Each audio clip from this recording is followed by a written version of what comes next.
हमारी सरकार ने 2 साल पूरे किए हैं। मोदी जी की गारंटी को पूरा करते हुए हमने पहले कैबिनेट की बैठक में ही 18 लाख आवास स्वीकृत करने का निर्णय लिया। प्रदेश में अब तक 26 लाख से अधिक प्रधानमंत्री आवास स्वीकृत किए जा चुके हैं। लोगों को आवास उपलब्ध कराने का यह काम हम मिशन मोड पर कर रहे हैं। मुझे आपको यह बताते हुए बहुत खुशी हो रही है कि हर दिन लगभग 2000 आवास प्रदेश में बनाए जा रहे हैं। यह गति पूरे देश में सबसे अधिक है। आप सभी छत्तीसगढ़ में हो रही आवास क्रांति के गवाह हैं।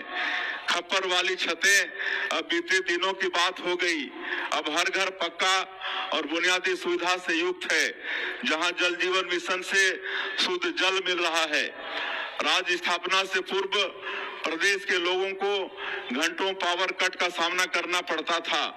विद्युत उत्पादन के मामले में हम देश में अभी दूसरे नंबर पर हैं और पहले नंबर की ओर तेजी से अग्रसर हैं।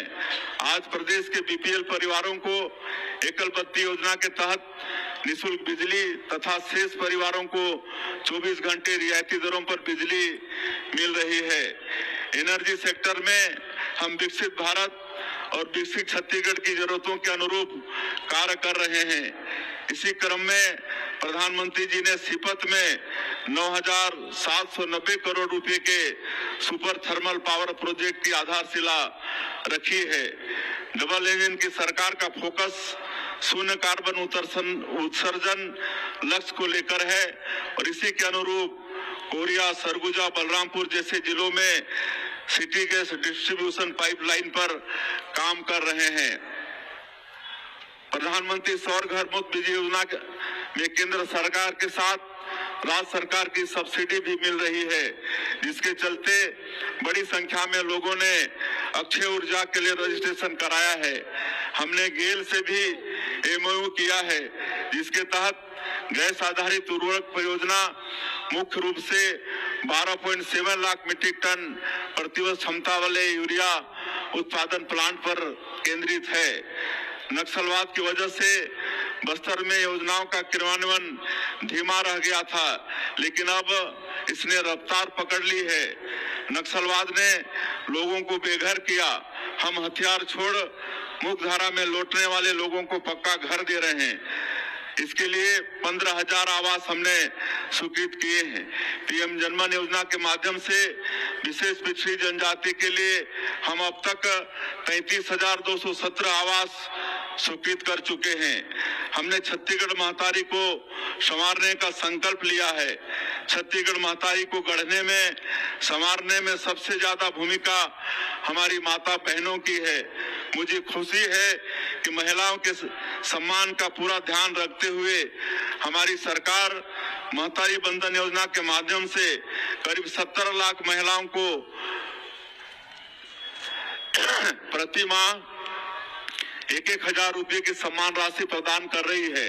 अब तक 23 किस्तों में 14,948 करोड़ रुपए की राशि माता बहनों के खाता में भेज चुके हैं। प्रधानमंत्री जी ने अगले 10 सालों में देश को मैकाले की मानसिकता से पूरी तरह से मुक्त करने का लक्ष्य रखा है। भारत एक समय विश्व गुरु रहा, लेकिन मैकाले की मानसिकता ने समाज पर ऐसा असर डाला कि लोग हर विचार को पश्चिमी नजरे से देखने लगे और अपनी भारतीय संस्कृति के आदर्शों को भूलते गए।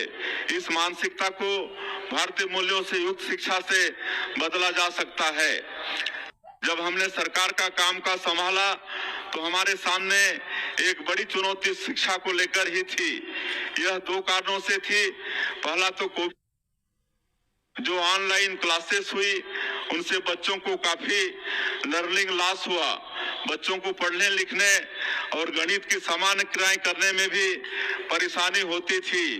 इस लर्निंग लॉस को ठीक करना बड़ी चुनौती थी।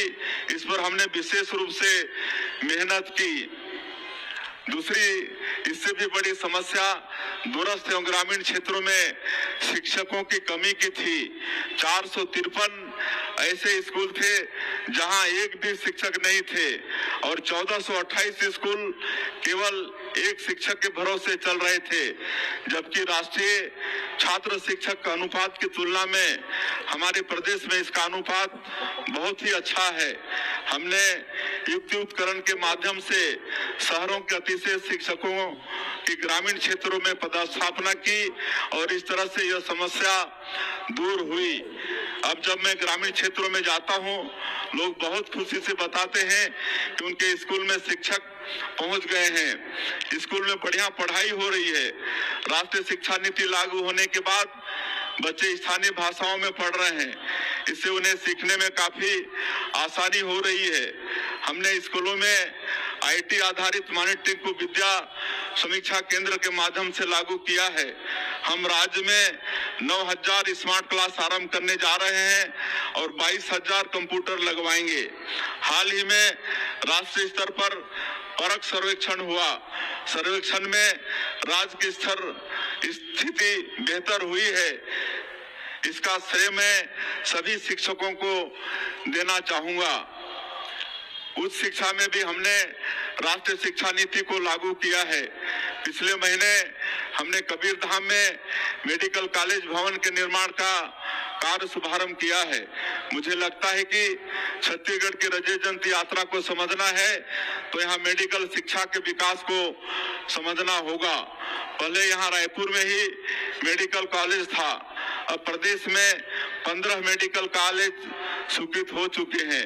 हमारी सरकार ने बिलासपुर में मल्टी सुपर स्पेशलिटी हॉस्पिटल के माध्यम से स्वास्थ्य सुविधाओं को सुदृढ़ किया है। इसके साथ ही कोनी में शासकीय फिजियोथेरेपी कॉलेज के लिए भूमि का चिन्हांकन भी कर लिया गया है। हमने एमबीबीएस की पढ़ाई हिंदी में कराने की व्यवस्था आरंभ की है। आईआईटी की तर्ज पर हम राज्य के जसपुर, बस्तर, कबीरधाम, रायपुर और रायगढ़ में प्रौद्योगिकी संस्थाओं का निर्माण करने जा रहे हैं।